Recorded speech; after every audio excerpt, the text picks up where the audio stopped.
Medicover hospitals ఇప్పుడు financial district లో ఇండియాలోనే ఎత్తైన మరియు అడ్వాన్స్డ్ టెక్నాలజీతో మార్చి 12న తెలంగాణ ముఖ్యమంత్రి గౌరవశ్రీ రేవంత్ రెడ్డి గారిచే గొప్ప ప్రారంభోత్సవం.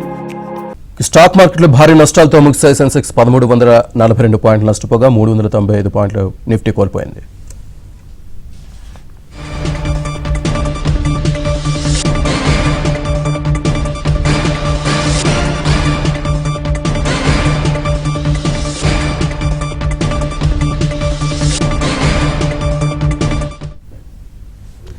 బిజినెస్ అనలిస్ట్ మరిన్ని డీటెయిల్స్ అందిస్తారు సుందరరాజు గారు. సుందరరాజు గారు నమస్తే.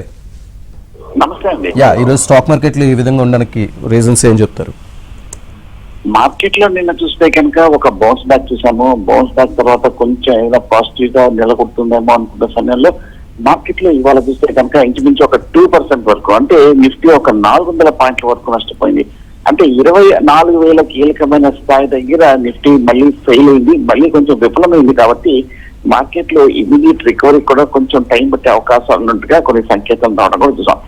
దానికి తోడు లాస్ట్ నైట్ చూస్తే కనుక గల్ఫ్ వార్ త్వరలోనే కొంచెం తెరబడుతుంది, త్వరలోనే ఒక ముగింపు వస్తుంది, త్వరలోనే ఒక పరిష్కారం వస్తుంది అనుకుంటున్న సమయంలో మార్కెట్ లో నిన్న కూడా చూస్తే కనుక కొంచెం మళ్ళీ ఈ గల్ఫ్ వార్ మరింత ఎస్కలేట్ అవడం తోటి మార్కెట్ లో ఇవాళ ఒక తీవ్రమైన నష్టం అనేది ఏర్పడింది.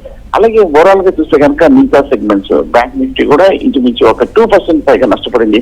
మిడ్ క్యాప్ 100, అలాగే స్మాల్ క్యాప్ 100, అలాగే నిఫ్టీ 500 అన్ని సెక్టర్స్ లోనూ ఇంచుమించు ఒక 2% వరకు నష్టపడ్డది.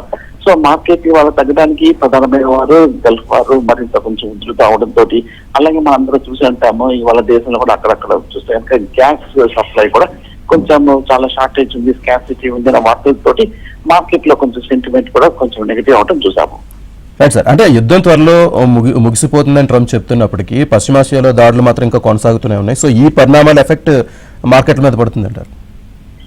సో ఖచ్చితంగా ఈ పరిమాణాల వల్లే ముఖ్యంగా చూస్తే కనుక ఈ వార్ ఇష్యూ చూస్తే కనుక కన్సర్న్స్ సబ్సైడ్ అవ్వకపోవడంతో మార్కెట్ లో మరింత కొంత ఆందోళన రావడం కూడా చూస్తాం.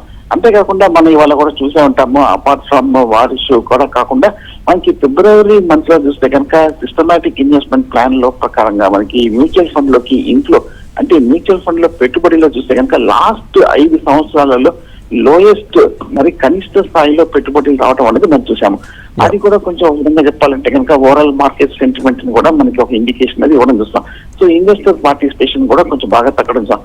అంతేకాకుండా మనకు తెలిసిందే ఈ మధ్య లాస్ట్ 6 నెలలు సంవత్సరం బట్టి చూస్తుంటే కనుక విదేశీ సంస్థలు కూడా మార్కెట్ లో కొనుగోలు చేయకపోగా పైగా భారీ స్థాయిలో అమ్మకాలు జరపడం చూస్తాం.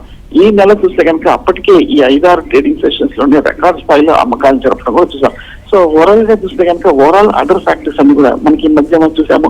జీడిపి డేటా 7.4 రావడం చూసాము, వడ్డీ రేట్లు తగ్గడం చూసాము, జిఎస్టీ రేట్లు తగ్గడం చూసాము, ఎకనామిక్ యాక్టివిటీలో చూస్తే అన్ని బాగా వచ్చినప్పటికీ ముఖ్యంగా మీరు చెప్పినట్టుగానే మనకి వార్ ఇష్యూ వల్ల మార్కెట్ లో బాగా నెగటివ్ సెంటిమెంట్ వస్తుంది. పైగా ఈ మధ్య కాలంలో చూస్తే కనుక ఈ వార్ అనేది మనకి చాలా మేజర్ ఇంపాక్ట్ కనిపిస్తుంది. మరి ఇంకా అనుకున్న దానికన్నా కొంచెం ఎక్కువ లెవెల్లో ఉండడం తోటి మార్కెట్ మీద నెగటివ్ ఇంపాక్ట్ కనిపిస్తుంది. Right sir, thank you very much Sundara Raju.